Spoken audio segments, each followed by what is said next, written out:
안녕하십니까. 신용우의 그 문화형 토론, 오늘 이제 3강째입니다. 그 문화형 토론을 대해서 지난 시간에 쭉 말씀을 드렸는데, 문화형 토론의 개념과 정의는 인간과 특정 지역간에 발생하는 각종 문화 활동이 어떠한 원리와 원칙에 따라 문화형토로 발생, 변경, 소명하는가에 대한 체계화된 이론을 탐구하는 분야라고 말씀드렸습니다. 그리고 정의는 개념에 의한 지리적인 국경에 의해서가 아니라 영토 문화를 기반으로 한 영토 문화론에 의한 문화 주권자가 영토권자라는 겁니다. 문화형 토론의 의의는 지리적인 개념이 아니라 문화에서 영토를 정의하는 것이야말로 지구상에서 끊임없이 벌어지는 각종 분쟁으로부터 인류의 안정과 평화를 지키기 위한 대책이라는 거예요. 지금 전 세계에서 벌어지는 전쟁이나 영토 분쟁을 분석해 보면 서로가 문화가 달라서 일어나는 게 사실은 많거든요. 특히 종교는 뭐냐? 종교는 문화 중에 하나예요. 이 종교로 인한 전쟁이 엄청나잖아요. 그래서 인위적으로 이렇게 국경을 나누고 사람들을 묶어놓다 보니까 그 전쟁이 일어나는 거죠. 예를 들면 지난 시간에 말씀드렸던 소련의 붕괴, 소비에트 연방공화국이 얼마나 그 카자흐스탄 뭐 해갖고 쫙 해갖고 주변 국가들을 몰아세웠어요.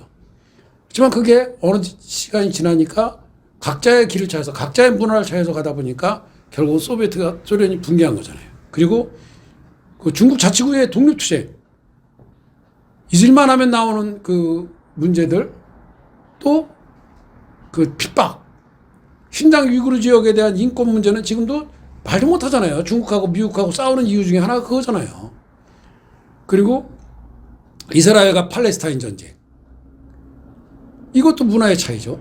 그 다음에 이라크와 중동 국가의 대전, 그 다음에 우크라이나와 러시아 전쟁, 다 그런 거예요. 그 다음에 항저우 아시안 게임에 그 인도 우슈 선수 3명을 입국 거부했잖아요. 그거는 서로 티베트가 자기네 거라고 우기는 인도랑 그 중국의 마찰이거든요. 티베트는 티베트 고유의 문화예요. 고유의 그들은 고유인데 중국이 불법 점거하면서 자치구로 만들었고, 또 그 남쪽의 일부는 인도가 점유하다 보니까 이런 현상이 생기는 거예요. 그 전쟁까지 안 간 게 다행이지, 잘못하면 이게 또 뭐 옛날 같은 전쟁할 수도 있었던 문제잖아요. 그렇죠? 그래서 이제 이런 문화형 토론을 문화에서 영토를 정의하기 위해서는 누차 말씀드렸다시피 지금 벌어지는 문화 갖고는 안 된다는 거예요. 왜? 지금 벌어지는 문화는 너무 교류도 쉽고 또 교류가 잘 이루어지다 보니까 문화가 혼재돼서 그걸 갖고 정의를 할 수가 없어요. 그러니까 문화가 영토라는 기본 개념을 설정하기 위해서는 이렇게 막 섞인 문화가 아니라 영토에 뿌리 내리고 있는 영토 문화가 기준이 돼야 된다는 거예요. 그래서 영토 문화에 대한 정의와 활용 등을 논할 영토 문화론을 필요로 하는 거죠. 그래서 영토 문화론은 영토권을 규명하기 위해서는 문화 영토론과 반드시 동반돼야 하는 이론입니다. 그 영토 문화가 뭐냐? 영토 문화는 일정한 영토에 뿌리 내리고 지속된 문화로 그 영토를 없애기 전에는 종속하는 문화예요. 즉 역사라는 종축과 문화라는 핵중의 개념을 포괄하여 고유성을 가진 것으로 일정한 영토에는 보편적으로 분포되어 있는 문화입니다. 여기서 문화주권자를 규명해야 되는 거죠. 영토를 그냥 모조리 싹 없애, 폭발을 하든 뭘 하든 없애기 전에는 살아있는 문화. 시간적으로는 문화의 교류가 자유롭지 못하던 고대부터 일정한 영토에 정착한 사람들이 농경생활을 통해 영토를 개척하여 후손들에게 물려줌으로써 동일한 문화권의 생활을 지속하던 시기의 산물이고, 내용적으로는 영토를 개척하고 정착하는 과정에서 오랜 기간에 걸쳐 형성된 고유한 문화 산물로 일정한 영토에 보편적이고 상속적으로 분포된 문화, 즉 인간과 일정한 토지 사이에서 각종 문화 활동의 결과물로 역사성과 보편성을 동반하는 문화를 영토문화라고 하는 겁니다. 쉽게 풀어서 말하자면 어떤 영토에 고대부터 지금까지 쭉 이어지고 뿌리 박힌 문화를 영토문화라고 그러는 거예요.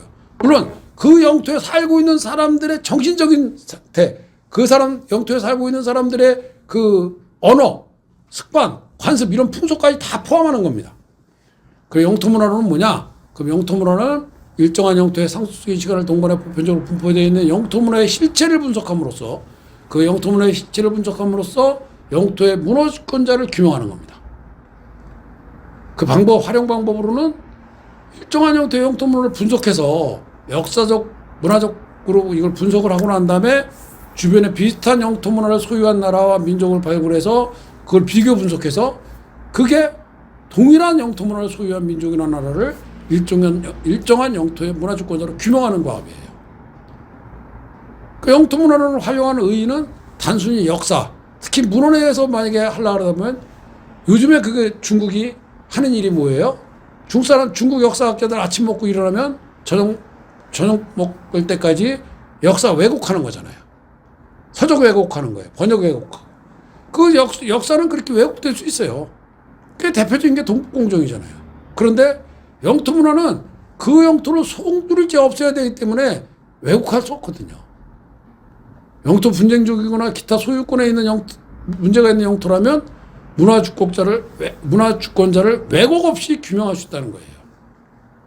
그래서 문화주권자를 왜곡 없이 규명하면 문화주권자가 영토권자라는 문화영토론에 의해서 영토권자를 해결할 수 있는 가장 확실한 방법이 바로 영토문화를 위한 문화영토론인 거죠. 자, 우리가 일반적으로 문화를 어떻게 분류하냐면 일반적으로는 유형문화와 무형문화로 분류합니다. 그러니까 유형문화는 이렇게 눈에 보이는 거죠. 그리고 이제 무형문화는 눈에 보이지 않는 거. 그렇지만 그 집단이나 그 어떤 그 민족이 공통으로 이해하고 참여하는 풍습이나 종교 뭐 이런 게 이제 무형문화죠. 그리고 그걸 인류학적으로 문화를 분류하면 용기문화. 용기문화는 지역의 그 의식주랑 관련된 그 눈에 보이는 그런 문화들이에요. 그 용품과 무기 이런 거. 그다음에 규범문화. 이건 용기문화보다는 한 단계 위죠. 그래서 이제 규범으로 정하는 그러니까 법이나 제도, 관습, 법률 이런 거죠. 그다음에 관념문화. 이건 가장 고차원적인 정신문화로 민족 고유의 언어, 종교, 사상, 신앙 이런 것들이에요. 이거는 사실 그렇게 쉽게 동화가 안 돼요. 용기문화는 쉽게 동화됩니다. 왜? 저게 편하네? 저도 지금 양복 입고 있지만 한복을 입던 우리 한민족이 양복이 오니까 이거 되게 편한데? 그러니까 용기문화는 금방 동화가 돼요. 그다음에 그릇도 우리 가마솥 썼었잖아요. 그러다가 냄비 이거 되게 편한데? 그러니까 금방 동화가 되는 거예요. 그리고 규범문화는 보니까 쟤네가 법을 만들어서 이렇게 하다 보니까 이게 사람 사는데 그 서로 싸움도 안 나고 좋구나. 그러니까 규범문화도 금방 동화가 돼요. 어느 정도 시간이 지나면. 근데 관념문화는 참 그 동화되기 힘든 거예요. 그래서 민족과 또는 어느 집단과 운명을 같이 하는 게 관념문화라고 볼 수 있는 거예요. 그럼 영토문화는 도대체 그러면 그 문화를 영토문화에 어떻게 적용시켜야 되냐? 영토문화는 아까 말씀드린 대로 그 영토에 깊숙이 박힌 거거든요. 그 중에 가장 대표적인 게 매장문화예요. 저는 여기서는 매장문화라고 했지만 사실은 장례문화입니다. 왜냐하면 우리가 이제 우리나라나 중국, 일본이 매장문화가 고대에 지금은 뭐 화장들 하지만 고대에 매장을 했기 때문에 제가 매장문화라고 그런 거지 사실 장례문화가 맞아요. 왜냐하면 매장을 안 하는 나라도 많거든요. 예를 들면 티베트에는 그 조장이라 그래갖고 매장을 하는 게 아니라 사람이 죽으면 그 시체를 그 도끼로 다 잘라서 독수리한테 뿌려주잖아요. 왜 거기는 땅이 원래 건조하고 돌이기 때문에 그게 안 된대요. 그거를 그 묻을 데가 없대요. 그래서 그냥 죽은 사람 놔두면 미이라가 되는 거예요. 그러니까 온통 땅을 미이라 채로 놔둘 수 없으니까 사람이 죽으면 그걸 이렇게 쪼개서 독수리한테 주고 그거를 독수리가 잘 먹으면 우리 엄마 아빠 좋은 데로 가셨구나 그렇게 한대요. 그리고 또 그 남부에서는 티베트 남부에서는 사람이 죽으면 그거를 그 강에다 버려요. 그래서 고기밥을 만들어줘요. 왜? 거기도 묻을 데가 없으니까. 그래서 그 사람들은 아마 생선을 안 먹는다라는 것 같아요. 자, 좀 어쨌든 간에 우리 이 중국 그리고 우리나라 그리고 일본은 매장이거든요. 근데 이 매장 문화가 가장 대표적인 이유가 고대에는 매장을 할 때 거기에 같이 묻었어요. 뭐를 같이 묻어요? 유물을. 그러니까 거기는 유형문화, 용기문화, 무형문화 이게 다 같이 있는 거예요. 매장 장례라는 풍습의 관념문화까지 모든 게 여기 직결되어 있는 거거든요. 그래서 매장 문화가 중요하다, 장례 문화가 중요하다는 거고, 그 다음에 지명문화입니다. 지명문화는 일단 무형문화잖아요. 이름이니까. 그렇지만 규범으로 정해진 거예요. 그리고 지적문화. 지적은 땅의 호적을 지적이라 하는 겁니다. 그러니까 이것도 유형문화고 규범문화죠. 지도 문화도 유형문화고 규범문화예요. 그다음에 뭐 민속문화. 그 민속문화는 유형인 것도 있고 무형인 것도 있고 또 용기인 것도 있고 규범인 것도 있고 또 관념인 것도 있고 여러 가지죠. 그에 이제 뭐 잔존하는 문화로 이제 성씨나 생활 방식 등에 잔존하는 문화를 이제 그 이야기할 수 있는데 이게 소량이거나 또는 보편적이라고 해도 쉽게 동화되는 용기문화, 아까 말씀드린 양복 같은 거 이런 거는 지금 모든 사람들이 그걸 입고 이게 오래전부터 입었다 해도 그거는 고유문화라고 볼 수는 없죠. 그래서 영토문화의 잔재가 확실하게 인정되기 전에는 이게 우리 영토문화야 라고 섣불리 얘기하면 안 되는 거예요. 그렇지만 이제 아까 말씀드린 매장문화나 지명문화, 지정문화 같은 건 확실한 거죠. 지도문화 같은 건. 그리고 대마 이제 예를 들면 많은 주의를 요하는 거예요. 영토문화로. 그 대마도가 이제 우리 땅이라고 제가 얘기하는 중에 하나가 바로 성씨문화인데 이 성씨문화는 그 대마도에 아비류씨가 있어요. 근데 아비류씨가 대마도에 50%를 넘습니다. 57% 몇 년 전에 57%인 걸로 통계가 조사가 됐는데 이 아비류씨가 백제 비류의 후손이라는 그 역사학적인 그런 것들이 많이 나와요. 지금 그 실제로 그런 주장들이 많고 그러면 이거는 아주 고대부터 있었던 성씨니까 그 사람들한테 당신 언제부터 아비류씨야? 그러면 말도 못해요. 뭐 우리 할아버지도 그러나 쫙 이렇게 하거든요. 그러면 그거는 그 대마도의 바로 영토문화인 거죠. 그래서 아비류씨 비류의 후손들이다라는 게 확실하게 밝혀지기만 한다면 그거는 백제의 땅인 거예요. 대마도 얘기하자 나중에 대마도 얘기할 때 보면 아시겠지만 대마도는 백제적인 게 많죠. 백제 문영왕도 그 사망 그게 저 쓰시마 대마도에서 태어나서 그런 거잖아요. 그러니까 어쨌든 간에 그래 대마도 이제 같은 경우 그런 경우가 있어요. 아비류슈. 그다음에 영토문화론을 기반으로 한 그 문화영토라는 우리 한민족의 영토는 그럼 어디서 어떻게 얘기했어요? 제가 늘 얘기하지만 북으로는 고조선 이래 고구려와 대진국을 비롯한 대한제국의 백성들이 생활터전으로 삼았지만 대진국은 우리가 흔히 발해라 그러는 나라입니다. 삼았지만 지금은 러시아가 불법으로 침해하고 있는 연해주를 포함해서 중국이 강점하고 있는 만주와 남으로는 일본이 아직도 반환하지 않은 대마도까지입니다. 여러분이 아마 초등학교, 중학교 때 이 지도를 많이 보셨을 거예요. 이게 뭐냐면 고조선의 대표 문화적인 고인돌과 상식 석관묘, 즉 매장문화에 그 매장된 비파형 동공까지가 축소되는 지역을 표시한 겁니다. 고대 우리는 상식 석관묘예요.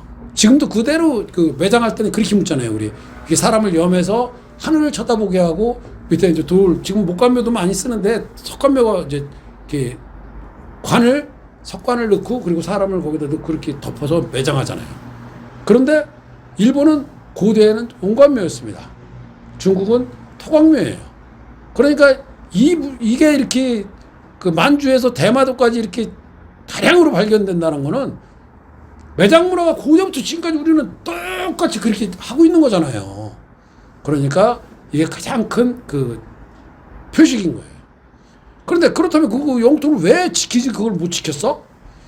우리 영토를 지키지 못하고 잃어버린 이유는 무엇보다도 우리 한민족은 스스로 광복을 쟁취하지 못했기 때문에 카이로 회담과 포츠담 선언에 의해서 영토 분쟁 당사국인 러시아와 중국이 설정해준 인위적인 국경에 의해서 만주와 대간을 강탈당한 겁니다. 우리가 1945년에 조국 광복을 우리 힘으로 선택했기 때문에 우리 힘으로 쟁취했다면 만주와 대마도를 찾았겠죠. 그런데 그게 안 됐어요. 왜? 아이고 그 카이로 회담하고 포츠담 선언에서 자 이거 니네 거고 이건 니네 거고 이렇게 지들끼리 막 하는데 그 연해적 깔고 앉아있는 러시아가 내주겠습니까? 그리고 중국이 그 만주고 우리가 가져야 되는데 넷이서 회담하면서 영국, 중국, 미국, 영국, 소련 그래 그럼 만주 니네 가져 이렇게 되는 거잖아요. 그래서 결국은 우리가 지키지 못한 거고 그리고 우리 한민족은 끝없는 역사 왜곡으로 인해서 우리의 문화 영토가 계속 축소되었습니다. 영토를 온전하게 보존하지 못했을 뿐만 아니라 그나마도 광복과 함께 연합 사객들이 자신들의 체온을 하고 그중 일부만 광복시켜준 게 바로 한반도와 부속도서 중 일부예요. 대마도가 부속도서이기 때문에 일부라는 표현이 맞습니다. 자, 오늘은 여기까지만 하고요. 다음에는 그러면 우리 스스로 한 역사 왜곡부터 시작해서 역사 왜곡으로 인해서 문화 영토가 축소된 과정을 다음 시간부터 다시 공부하겠습니다. 감사합니다.